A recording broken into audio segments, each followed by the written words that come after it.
నమస్తే city India Telangana news కి స్వాగతం. నా పేరు యశ్వంత్. భద్రాద్రి కొత్తగూడెం జిల్లా అశ్వరావుపేట మండల కేంద్రంలో పాపిడిగూడెం వెళ్లే మార్గ మధ్యలో రిజర్వ్ ఫారెస్ట్ నందు ఒక నాటు తుపాకీ పట్టుకొని జంతువులను వేటాడుటకై ఒక గుర్తు తెలియని వ్యక్తి చెట్టు మీద ఎక్కి కూర్చొని ఉండగా అప్పుడే అటువైపుగా రోడ్డుపై నడుస్తూ వెళ్లే కొందరు యువకులు అతన్ని గమనించినట్లు తెలిపారు.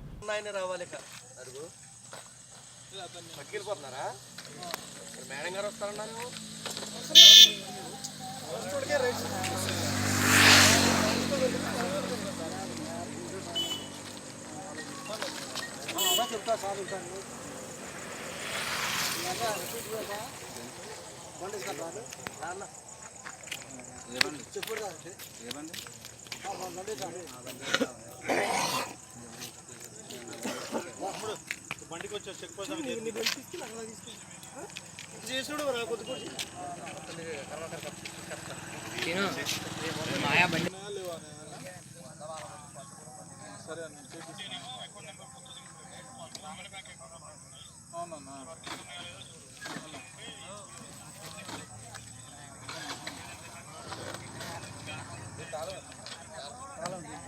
అన్నా సార్ ఓకే అన్న రేపు చేపిస్తాను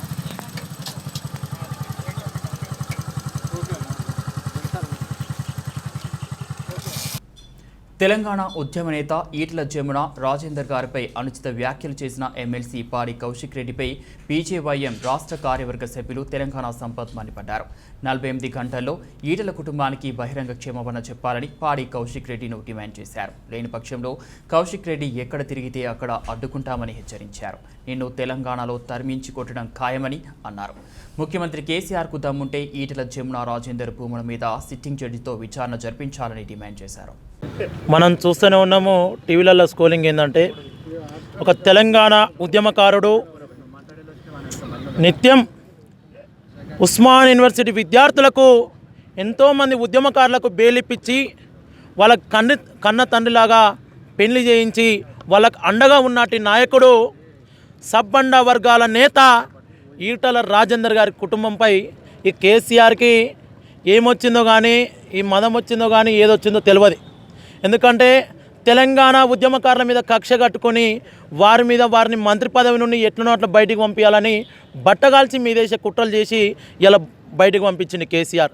అయినా తెలంగాణ ఆత్మగౌరవం మేము కాపాడుకుంటాం, తెలంగాణ ఆత్మగౌరవ బావుట ఎగిరేస్తామని హుజరాబాద్ ప్రజలు కేసీఆర్ని తరిమి కొడితే పోయి ఇంతవరకు మొన్న బెంగళూరులో కనబడ్డాడంటే కేసీఆర్ ఇంతవరకు ఈడ పతకలేడు.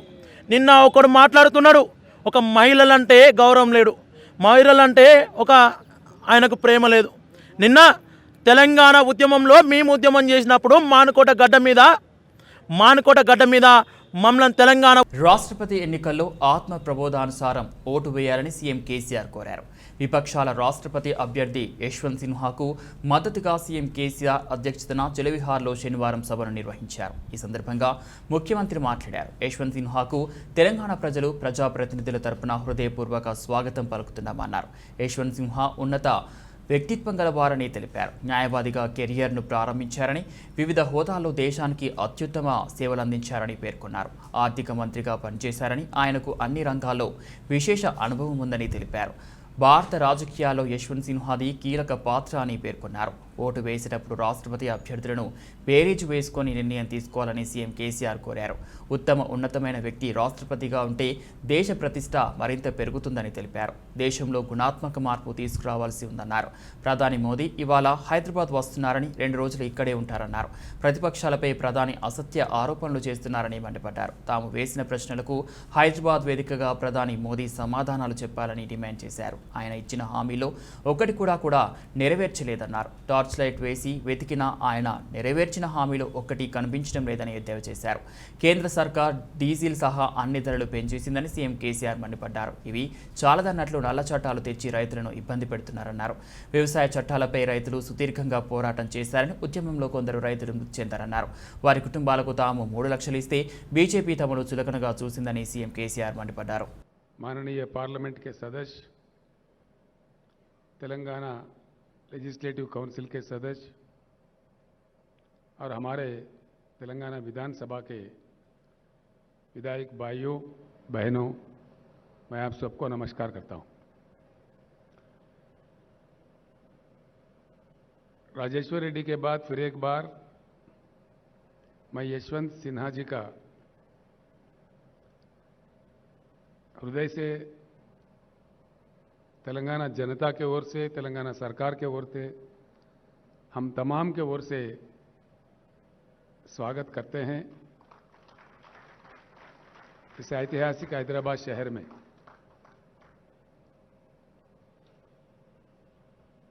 यशवंत सिन्हा जी एक अच्छे सच्चे टॉल पर्सनालिटी है। उन्होंने अपने करियर एडवोकेट के रूप में स्टार्ट की है, बाद में वो IAS अधिकारी भी बने। अधिकारी के रूप में भी कई सेवाएं देश को उपलब्ध कराए। उसके बाद राजनीति में आए और सम्मानित रूप से एक बार वो वित्त मंत्री थे देश के, और एक्सटर्नल अफेयर्स मिनिस्टर भी रह चुके हैं।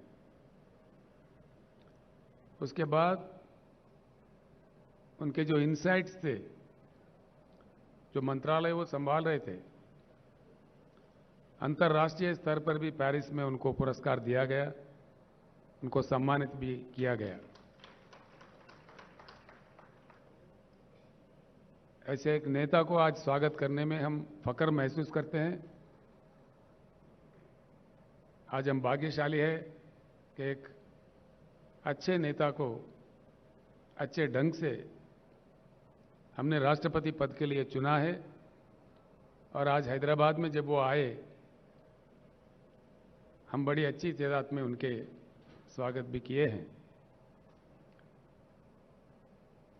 इस चीज को लेकर देश के सारे पार्लियामेंटेरियंस को मैं एक अपील करना चाहूंगा। भारत में हमारे लोकतंत्र है, we have a democracy in practice in India. इससे पहले जब VV गिरी साहब राष्ट्रपति चुनाव के लिए लड़ रहे थे, उस समय हिंदुस्तान में एक नारा चला कि भाई आत्म प्रबोध से वोट दीजिए, और उसी के अनुसार VV गिरी जी का भी जीत हुआ। यह हमारे देश के इतिहास में है। आज मैं सारे भारत के पार्लियामेंटेरियंस को, जितने भी पार्लियामेंट मेंबर्स है, विधायक है, जो भी इस चुनाव के लिए, राष्ट्रपति चुनाव के लिए वोट देने के लायक है, उन सारे भाइयों से बहनों से मैं अपील करता हूं, तुलना करके देखिए दोनों कैंडिडेट के बीच में, और आपके आत्मा के अनुसार, आत्मा प्रबोध के अनुसार यशवंत सिन्हा जी का तायीद कीजिए।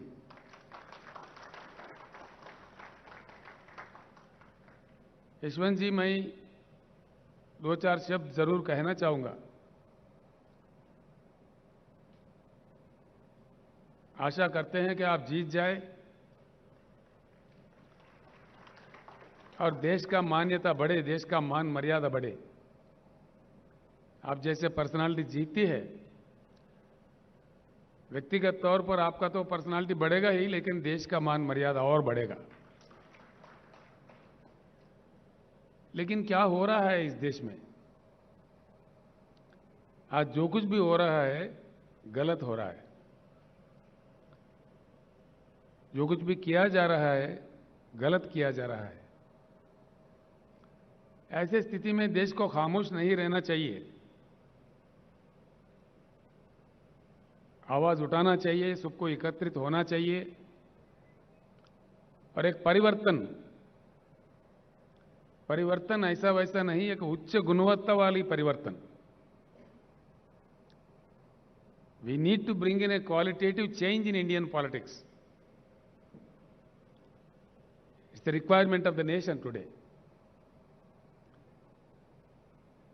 आज के हमारे जो प्रधानमंत्री है, वो आज हैदराबाद आने वाले हैं। 2 दिन के लिए यहाँ रहने वाले हैं।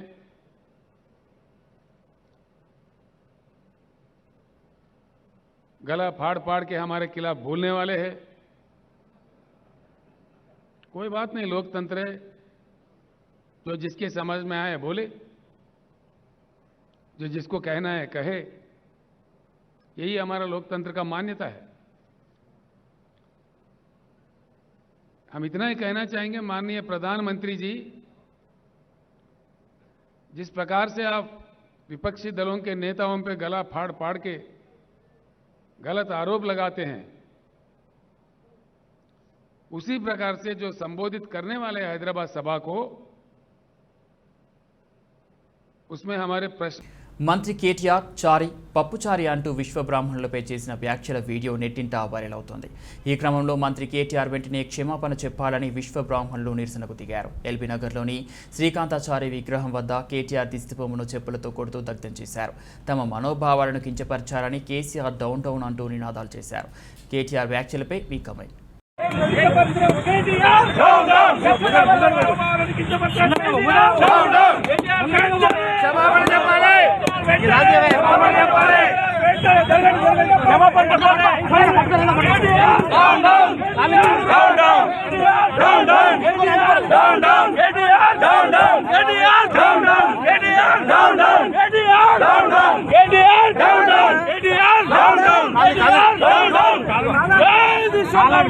పెండింగ్లో ఉన్న స్కాలర్షిప్ ఫీజు రియంబర్స్మెంట్ విడుదల చేయాలని సూర్యాపేట జిల్లా కేంద్రంలో ఎస్ఎఫ్ఏ ఆధ్వర్యంలో ధర్నా కార్యక్రమం నిర్వహించారు.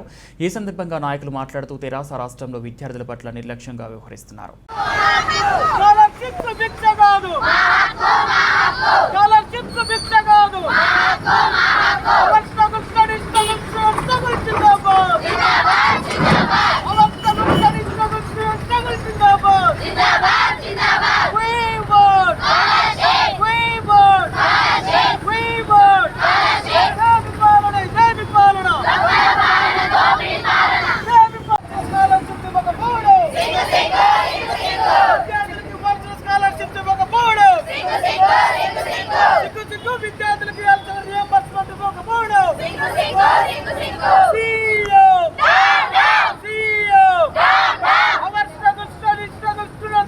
జిల్లాలో 3 రోజుల పాటు పర్యటించిన ఉత్తరాఖండ్ మాజీ ముఖ్యమంత్రి ప్రస్తుత ఎంపీ రతన్ సింగ్ రావత్ శనివారం జిల్లాలోని ప్రసిద్ధ పుణ్యక్షేత్రమైన మన్నెంకొండ లక్ష్మీ వెంకటేశ్వర స్వామి ఆలయాన్ని దర్శించుకున్నారు.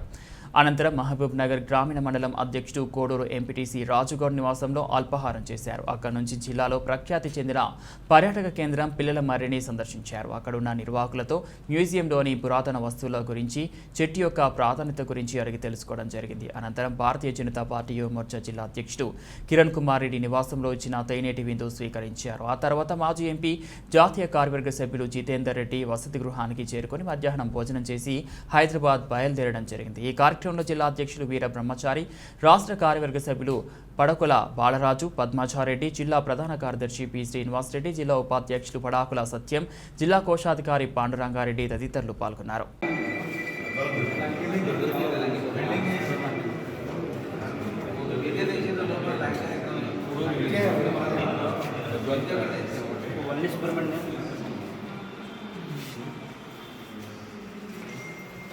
Sir, he's my cousin brother.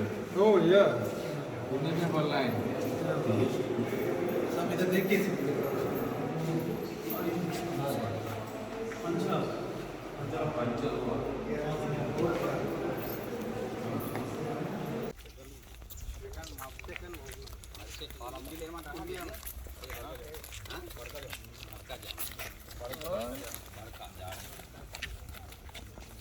किधर गए थे? बड़का है।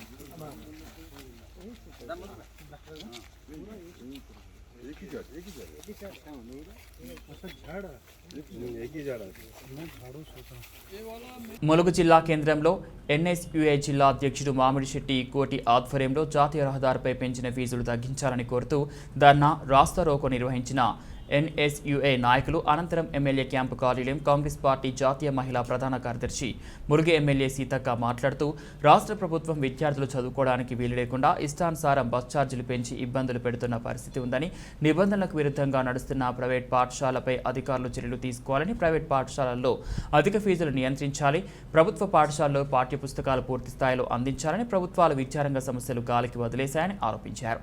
విద్యారంగ సమస్యలను రాష్ట్ర ప్రభుత్వం వెంటనే పరిష్కరించాలని డిమాండ్ చేశారు. విద్యార్థులు విద్యా సంస్థలు ప్రారంభమై రోజులు గడుస్తున్నా ఇప్పటి వరకు పాఠ్య పుస్తకాలను పరిస్థితి కాబట్టి వెంటనే జిల్లా విద్యాశాఖ అధికారులు స్పందించి ప్రైవేట్ పాఠశాలలపై చర్యలు తీసుకోవాలని వారు డిమాండ్ చేశారు.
కాలేజీలలో వచ్చేటువంటి సమస్యలు ఇవన్నీ ఉంటాయి కాబట్టి దృష్టిలో పెట్టుకొని కొంచెం అవగాహనతోటి రోజు వచ్చేటువంటి పేపర్ న్యూస్, తర్వాత మీడియాలో వచ్చేటువంటి కథనాలు అవన్నీ కూడా చదవాల్సిన అవసరం ఉంటుంది. యువకులు వాస్తవానికి దేశాన్ని మార్చగలుగుతారు, ప్రపంచాన్ని కొత్తదనంలోకి తీసుకురాగలుగుతారు. కానీ ఇప్పుడున్నటువంటి సమాజము, ఒకప్పుడు ఉన్నటువంటి యువతకు ఇప్పుడున్నటువంటి యువతకు మన మైండ్లో అంతా సెల్ ఫోన్ల దిక్కే పోతుంది. సెల్ ఫోన్లు ఓకే, ఉపయోగించుకున్నంతసేపు ఉపయోగించుకోవచ్చు మంచి కోసం. అదే సెల్ ఫోను రకరకాల యాప్ల ద్వారా, రకరకాల న్యూస్ ద్వారా సైడ్ ట్రాక్లోకి తీసుకెళ్తుంది. ఆ సైడ్ పోయడం అనేది చాలా స్మూత్గా అట్రాక్ట్ చేస్తుంది, కానీ అది మనల్ని లైఫ్లో నష్టం కూడా చేస్తుంది. సో మంచి ఆ సెల్ ఫోన్లో ఉండేటువంటి దాంట్లో కూడా మంచి సబ్జెక్టులు తీసుకొని స్టడీ చేస్తే నాలెడ్జ్ పెరుగుతుంది. వింటే చూస్తే ఆ రకంగా మీరు ఉండాలి.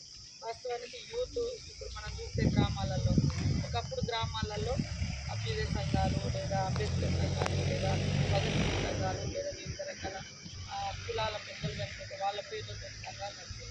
వాళ్ళు ఆ గ్రామాల అభివృద్ధికి ఉపయోగపడేది, యూత్ పాత్ర ఎక్కువ. కానీ ఇప్పుడు మనది మనమే అయిపోయింది. అట్లా కాకుండా రాబోయే కాలంలో చూస్తే గవర్నమెంట్ ఉద్యోగాలు అనేది మనకు దొరకడం గగనమైపోతుంది. ప్రభుత్వ ఉద్యోగాలు, ప్రభుత్వ రంగ సంస్థలు ఇవన్నీ ప్రైవేటైజేషన్ చేసేస్తున్నారు. ఈవెన్ మన ఊర్లలో ఉండే భూములను కూడా ఎవరికొకరికి కంపెనీ అనో లేదా అన్నట్టు ఇట్లాంటి వాటి మీద కూడా మీరు ప్రత్యేకంగా దృష్టి పెట్టాలి, చైతన్యం తీసుకురావాలి. 70 ఏళ్ళ మా దగ్గరకు వచ్చిన 70 ఏళ్లలో ఎక్కడ చూసినా ప్రజల కోసం ఒక ఖాళీ స్థలం ఉండేది. ఒక ఆఫీస్ కట్టుకోవడానికైనా, ఒక హాస్టల్ కట్టడానికైనా, ఒక కలెక్టరేట్ కట్టడానికైనా ఏదైనా. కానీ ఈరోజు గజం భూమి ఉన్నా కూడా అది వేలం పాటలు వేసి ప్రభుత్వాలు రియల్ ఎస్టేట్ చేస్తుంది. రాబోయే కాలంలో మనకి ఇప్పుడు మన దగ్గర ఎన్నో కాలేజీలు, ఎన్నో హాస్టల్స్ ఉన్నా కూడా స్థలం లేకపోవడము, బిల్డింగ్లు రాకపోవడం, స్థలాలు లేక ఇట్లాంటివి కూడా ఇబ్బంది, కట్టుకోలేనటువంటి పరిస్థితి. ఇవాళ చూస్తే రైల్వే స్టేషన్లు అమ్మేసింది అదాని అంబానీలకు, అది ఎయిర్పోర్ట్లు అమ్మేసింది.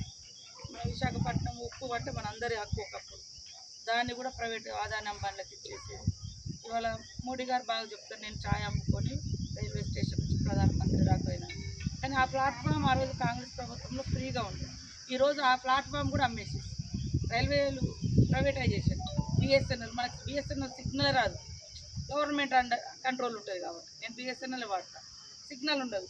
మనం ఏమన్నా జియో, రిలయన్స్, ఎయిర్టెల్ ఇవన్నీ ఎవరి అంబానీలే, ఆదానీలే అట్లాంటి వాళ్ళైతే వస్తుంది. గవర్నమెంట్ కూడా చెప్తున్నారు డైరెక్ట్గా. ఇప్పుడు మన ఈవీ బులెటిన్ అప్డేట్స్ మరో బులెటిన్లో మళ్ళీ కలుద్దాం. అంతవరకు సెలవు, నమస్తే.